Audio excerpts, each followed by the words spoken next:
Hey everybody, it's nutritionist Amy Berger from 2itnutrition.com bringing you the next episode of Keto Without the Crazy. It feels weird to be recording. I don't think I've recorded in probably about 6 weeks, maybe a little more, maybe a little less. So if it seems like I had that cough, that post low carb Denver cough for like, I don't know, 6 or 8 weeks, it's because I recorded a whole bunch of those videos not long after I came back. And that event was in March. So today is May 6th. May 6th recording day. I'm probably going to do 2 videos. But anyway, I wasn't actually sick that long. I just recorded a whole bunch of videos on the day that I was still sick. So before we get to today's topic, I just want to say thank you so much for subscribing. There are over 7,000 of you subscribers now, and I think I started this channel in October. I don't think I got 7,000 readers on my blog anywhere near that quickly, but that's just the beauty of YouTube. I think it's just such a different medium, you know, but I don't think, based on the page views, not all 7,000 of you watch every video. That's okay. I still love you. You are allowed to pick and choose whatever topics look interesting to you. But being that there are so many of you out there, I would like to just put out a humble request for some support. If you have the means and you would like to help me continue to make these videos and continue to write my blog and do all this work that is otherwise unpaid time that I spend reading all the papers I talk about and stuff, you can go to patreon.com/2itnutrition. Send a couple of bucks my way. I try to do at least one video a week.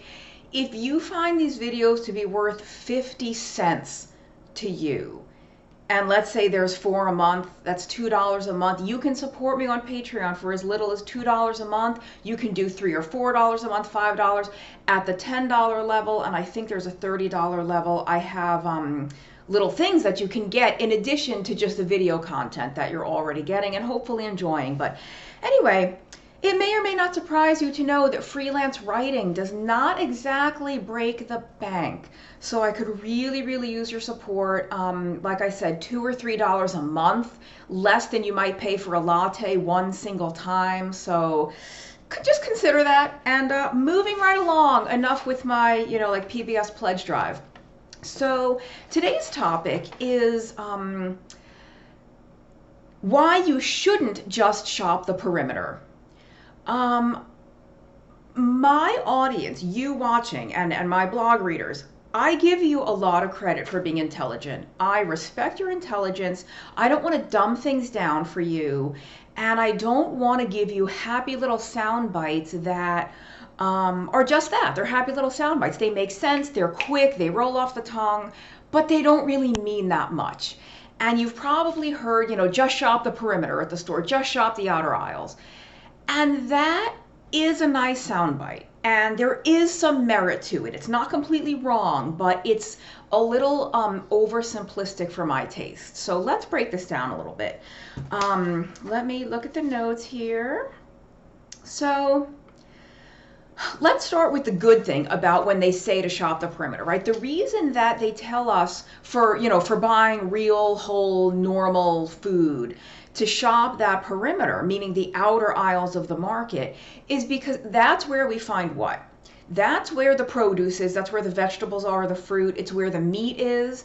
And by meat, when I say meat, I mean animal flesh, so I don't just mean red meat like beef and lamb. I mean pork, poultry, whatever else, seafood, that's where the seafood counter is. It's also where you find eggs, it's where you find dairy products. It's also, in some places, it's where the frozen aisle is. So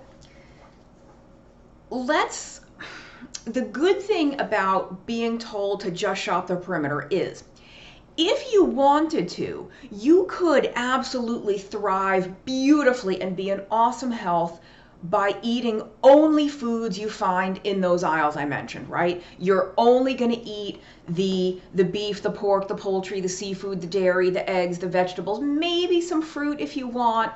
And you don't really need anything else, besides water. Like to be healthy, to eat even a low carb or ketogenic diet, you can do just fine with those foods. But there's a lot of shortcomings to that because, the perimeter also has a lot of junk. And there's also a lot of really good stuff to be found in all the middle aisles. So let's get down into the details here a little bit. Just because something is in the perimeter doesn't mean it's good for you, right? Even like on a ketogenic diet, you know, some people eat fruit, some people don't. Let's leave the fruit aside. But in the produce section, not only do we find the actual produce, the actual vegetables and fruits, but what else do we find? Croutons, the dried cranberries, the fried tortilla strips, all the things that people think you need to add to your salad to make it crunchy and fun.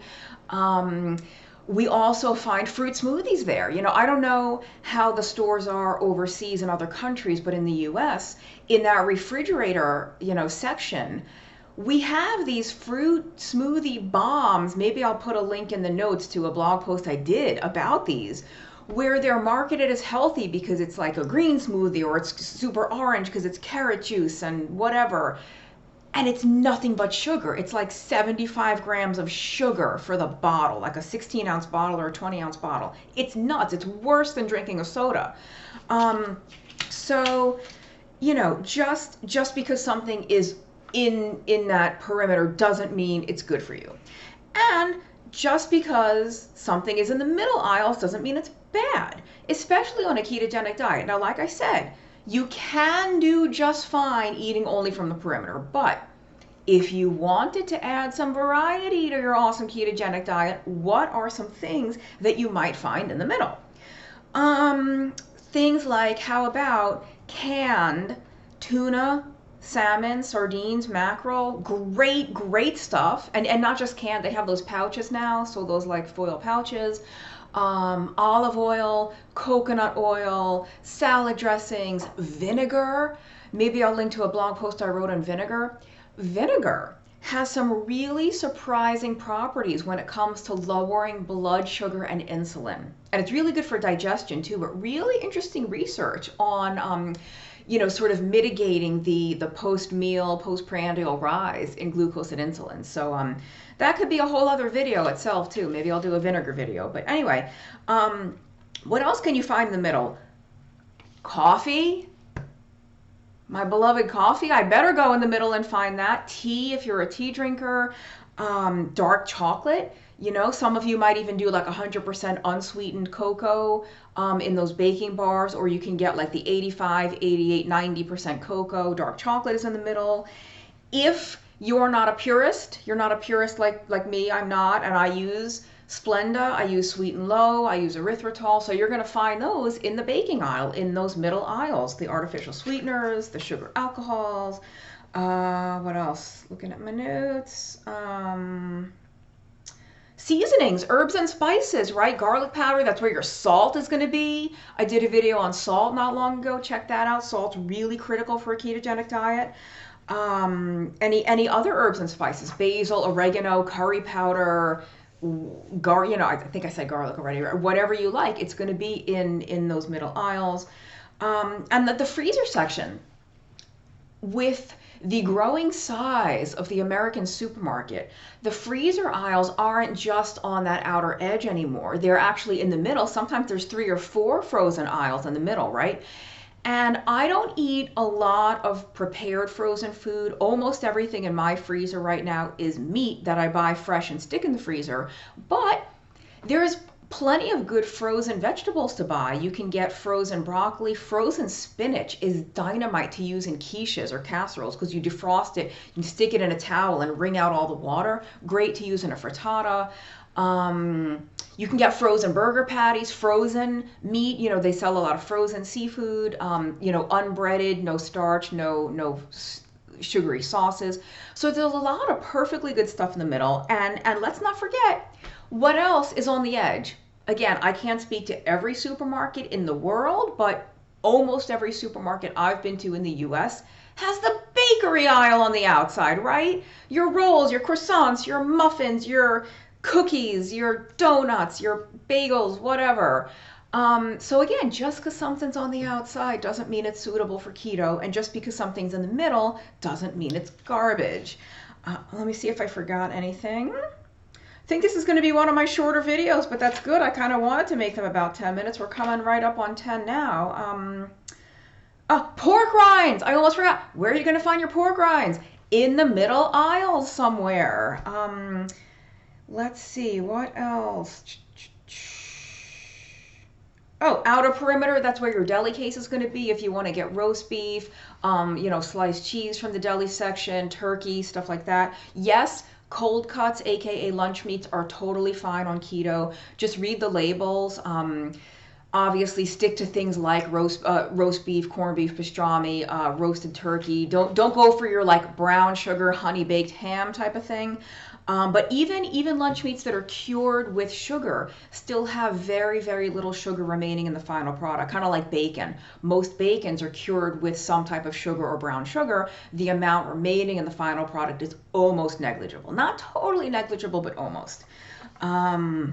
So my advice is to respect your own intelligence. You don't have to just shop the perimeter. You can if you want to, but what you want to do on keto is eat foods that are very low in carbohydrate wherever you find them, whether they're in the middle of the store, whether they're on the outside of the store, whether you're at the gas station and you're grabbing some pepperoni and some nuts and some cheese sticks and some hard-boiled eggs.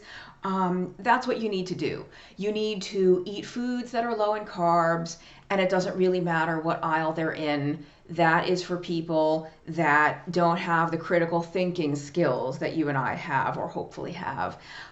So that's it for now. Next video is another one on the food police. I kind of think it's an important one. So stay tuned for that. It's I know I did one a while back called FU Keto Police. This one is not just going to be keto police. It's going to be about how to be a grown-up about food and respect other grown-ups about their food choices. But anyway, as I mentioned, if you are so inclined, I would so very welcome your Patreon support, patreon.com/2itnutrition. If you don't want to use Patreon, I know some people just don't like it, you can still support me with a one-time or recurring contribution on PayPal, paypal.com, and you can send to my email address, 2itnutrition@gmail.com.